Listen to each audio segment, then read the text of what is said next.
एक जो भी शो या फिल्म करूँ वो मैं कभी अपना कैरेक्टर रिपीट नहीं करती हूँ.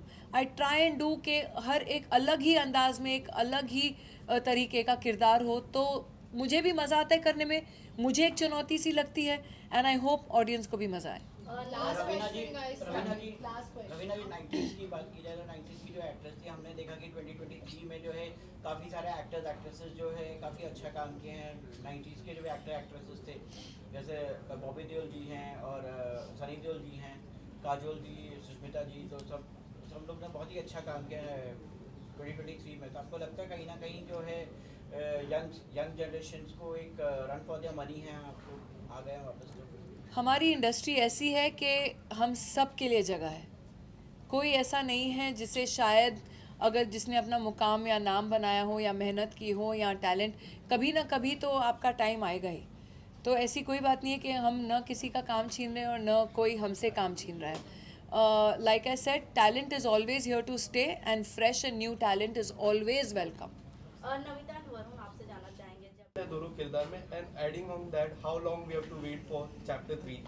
आई थिंक आप देखेंगे रमिका सेन और इंद्रानी कोठारी में, और जो पिछला मैंने कस्तूरी डोगरा किया अरण्यक में, तीनों ही किरदार बहुत ही अपने आप में अलग किस्म के कैरेक्टर्स हैं. एंड कहीं ना कहीं हमको as what I am as a person भुला के उस कैरेक्टर के शूज़ में घुसना बहुत ज़रूरी हो जाता है. एंड वो ही कोशिश करते हैं, चाहे मैं हूँ, चाहे वरुण हो या नम्रता हो, सब एक्टर्स यही कोशिश करते हैं. कोशिश जारी है, बाकी लोगों को पसंद आए तो बहुत ही अच्छा होगा. नम्रता, आपसे पूछना चाहूँगा कैसा एक्सपीरियंस रहा इतनी दिग्गज कलाकार के साथ काम करने के लिए? वरुण, आपसे भी जानना चाहूँगा क्या सीखने को मिला? आई थिंक ये सीखने को मिला कि हार्ड वर्क हमेशा कंटिन्यू रखना पड़ता है. वो जो हंगर होता है एक आर्टिस्ट में, वो हमेशा कंटिन्यू रखना पड़ता है, चाहे आपने कितने भी अवार्ड जीते हो. रिगार्डलेस आपको सेट पे आना है, उतनी ही मेहनत करनी है, उतना ही प्रेप करना है.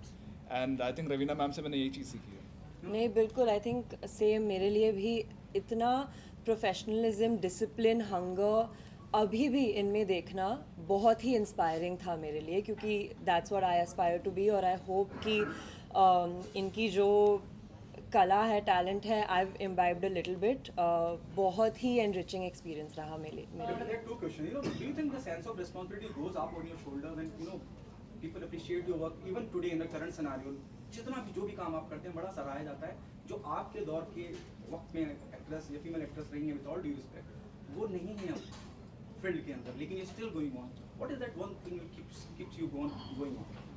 देखिए, मैं दूसरों के लिए नहीं, लेकिन मैं अपने आप के लिए तो कह सकती हूँ कि मैंने I have always chosen quality over quantity.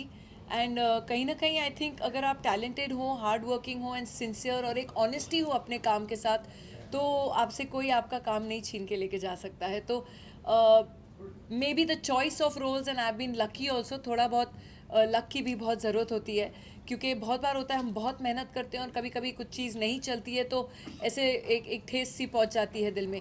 लेकिन I have been lucky also. कृपा रही है, ईश्वर की कृपा रही है, ऑडियंस की कृपा रही है कि उन्होंने मुझे हर किरदार में एक्सेप्ट किया. एंड वो मेहनत अभी भी जारी है. एंड मैं thank you. I know anyone see the trailer, the dialogue comes in कि 90s queen. हम सब आपको अभी भी queen नहीं मानते हैं.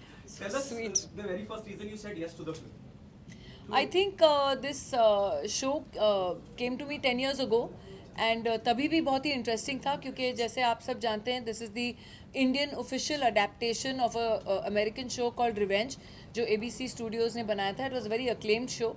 तो ये उसका अडेप्टेशन है जो मेरे पास पहले भी आया था, लेकिन अंडर डिफरेंट सर्कमस्टांसेस.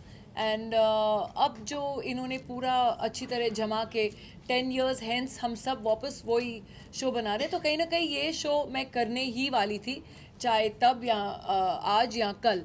तो ये एक ऐसा था कि स्टोरी बहुत ही दिलचस्प है, बहुत ही इंटरेस्टिंग है. इसमें suspense, thriller, elements of drama, twist, turns, plot, सब कुछ है.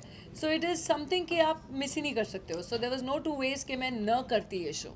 रवीना जी, ओरिजिनल शो की बात की जाए तो क्या आपने ओरिजिनल शो देखा है, और क्या जो कैरेक्टर ओरिजिनल शो में है वो आप उसको देख के मतलब आपने कुछ टिप्स दी, क्या है?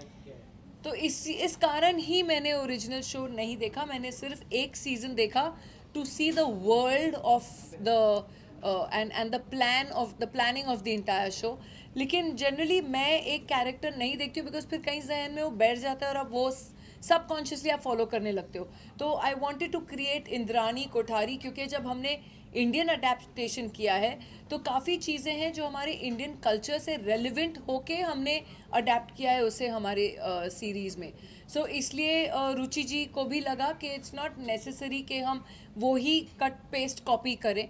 देर इज़ अ लॉट जो बहुत चेंजेस हम लाए हैं इस शो में, which makes it even more interesting and more identifiable with our audiences.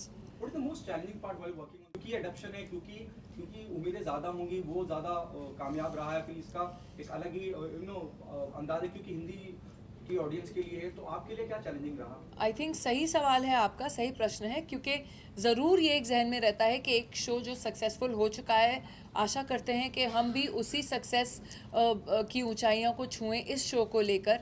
मेहनत तो सभी करते हैं और कामयाबी तो सभी चाहते हैं, लेकिन अल्टीमेटली ऑडियंस इज़ किंग और ऑडियंस के ऊपर निर्भर है कि उनको शो पसंद आता है नहीं आता है. अब तक के जो रिएक्शंस हैं ट्रेलर्स को लेके वो बहुत ही पॉजिटिव हैं, बहुत ही अच्छे हैं. एक लोगों में एक एक्साइटमेंट है कि ऐसा एक शो आ रहा है थोड़ा अलग किस्म का. तो कहीं ना कहीं हम सब प्रार्थना ही कर सकते हैं और होप कर सकते हैं कि हमारी सबकी मेहनत रंग लाए. रवीना जी, हॉटस्टार की बात की जाए तो हॉटस्टार मतलब कि जो भी शोज आ रहे हैं हॉटस्टार के, तो उसमें वुमेन्स को जो है काफ़ी स्ट्रॉन्ग बताया गया है और काफ़ी स्ट्रॉन्ग रिप्रेजेंट किया गया है. जैसे नम्रता जी, पहली आपकी सीरीज़ है और रवीना जी के साथ है, और उस पर ऊपर से सुनने पे जो आता है ये कि नेगेटिव रोल आप प्ले कर रही हैं, तो कितना ज़्यादा प्रिपरेशन की थी आपने उसके लिए, और क्या मतलब कि ये इंटेंट था आपका कि मतलब कि आपको नेगेटिव रोल ही प्ले करना है? क्या नेगेटिव है कि नहीं आप शो देखने के Exactly. बाद डिसाइड कर लीजिए, वो हम रिवील नहीं कर सकते. लेकिन बहुत ही प्रेपरेशन रहा, बहुत ही वर्कशॉप्स, इमोशनल प्रेपरेशन था. और जब आप शो देखेंगे आपको पता चलेगा कि कर्मा क्या करने आई है. तो नेगेटिव या पॉजिटिव आप डिसाइड कर लेंगे. आप लोग सब डिसाइड करेंगे. 26 जनवरी को याद रखिए हमारा शो कर्मा कॉलिंग आ रहा है. प्लीज़ आप लोग भी देखिए, और अगली बार मिलेंगे तो आप लोगों का भी फीडबैक बहुत ज़रूरी है. ठीक है, please enjoy. 26 thank you ji, January. Thank you all of you, thank you. Show Aarya हो, काजल जी का शो ट्रायल हो, तो उसके आपको लगता है कहीं ना कहीं हॉटस्टार जो है वुमेन एम्पावरमेंट की कुछ ज़्यादा ही सोच रखता है क्या? आई थिंक एक खूबी है इस चैनल की जो ये विमेन ओरिएंटेड जिसे हम कहते हैं, या जो प्रोटैगनिस्ट हैं, विमेन लेड शोज़ आजकल एक्चुअली पैन OTT प्लेटफॉर्म्स पे हो रहे हैं, और हमारी फिल्मों पे भी एक इक्वल अपॉर्चुनिटी काइंड ऑफ एक दिख रहा है रेल्म जो चल रहा है इस समय. So I think it is a great change for basic awareness also in our society to bring about that change. तो कहीं ना कहीं ये इन्फ्यूज़ करता है ऑडियंसेस के माइंड्स को भी, and it's kind of working. And I think ये एक बहुत ही अच्छा साइन है कि a platform encourages mostly women led shows. And अगर आप देखें तो it is something that is being accepted very well. So एक एक्सेप्टेंस जो है वो भी बहुत ज़रूरी है, क्योंकि आप जो है आप you can keep making content, लेकिन अगर ऑडियंस नहीं एक्सेप्ट करे तो वो कंटेंट नहीं चलेगा. लेकिन मतलब ऑडियंस की तरफ से भी ये एक्सेप्टेंस है. So in basically I feel in society it's a great change. Indrani ji का किरदार और रमिका सेन जी का किरदार कितना या जब मैम आपके सामने हो तो क्या कुछ आप लोगों ने पहले से प्लानिंग कर ली है? And what was your first day in a shooting with her? Planning जितनी भी की थी मैंने, 7 दिन की प्लानिंग की थी, वो सब वैसे डब्बे में चली गई. हाँ. क्योंकि इनको देख के you feel larger than life. When she enters a room वो एक एनर्जी लेके आती है. And but again she made everything so comfortable कि हमको कभी घबराहट हुई नहीं सेट पे.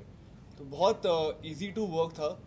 After I met her, obviously before मैं काफ़ी डरा हुआ था कि पता नहीं मैं कैसे बात कर पाऊँगा, मैं अपना रोल सही से निभा पाऊँगा नहीं निभा पाऊँगा. But she made things so easy कि मेरे लिए ये शो करना आसान हो गया. नहीं, मैं बहुत शाय थी पहली मुलाकात में, लेकिन हम पहले लुक टेस्ट में मिले थे और फिर बहुत सारी रीडिंग्स की थी. तो जो भी नर्वसनेस थी वो उसमें ही यूज़ अप हो गई. और फिर जब हम सेट पे थे, एंड बाय दैट टाइम हमारी बहुत सारे रीडिंग्स हुए थे, तो we got to know each other. और वो इतनी वार्म है, इतनी प्रोफेशनल है. She is there to play her character, and वो इंश्योर करती है कि सब उनके आसपास हैप्पी और सिक्योर फील कर रहे हैं, तो it was just a lot of fun. Namrata ji,